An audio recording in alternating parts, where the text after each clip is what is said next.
For me, it actually just helped with just my thought process with it. Is actually being able to think about the other people in the situation, things you don't often, I may not have thought about before. So I may not be identifying things as such, but actually just saying if there was a big song and dance about something, actually taking the time to maybe just see the slightly more serious side to it.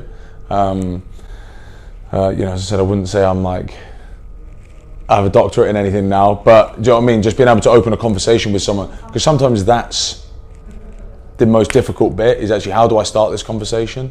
And I think the course actually helped with a lot of Ben had some good tips and things to actually, the way to start a conversation with someone without actually having to start the conversation with someone, because I think that's awkward. It can be awkward for both parts, and that's what I think stops a lot of people, is how do I approach this without making a big scene about it? So and it doesn't have to. The biggest thing was you don't have to go over and go, "How are you today? Are you down today?" It's very much actually, let's just start a conversation. Let's go for a walk. Let's have a coffee. Let's have a chat. And if things lead that way, they do. If they don't, they don't. But you've opened a doorway to help someone else out. I think just go for it, because as I said, I was a bit on the fence. I was like, not sure if it's for me or if I'm going to be of any use to anyone.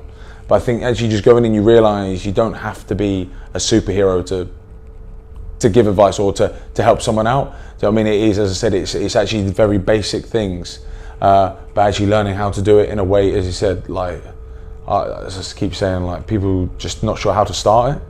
And I think that's it. It could be an everyday conversation that actually helps someone out that day. So that's why I'd say if you are sitting on the fence, I'd actually just go for it. As I said, doesn't take a massive amount of your time to actually learn quite a lot. So yeah, I'd advise anyone to give it a go. It really helped me.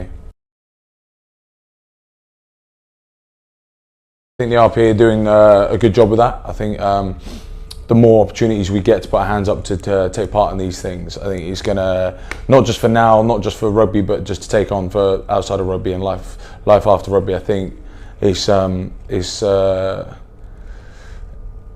best way to educate yourself. Do you know what I mean? To take part in all these things and to move forward. So I think it's great that we have the opportunity to do it, and I think anyone that gets the opportunity to should make the most of it.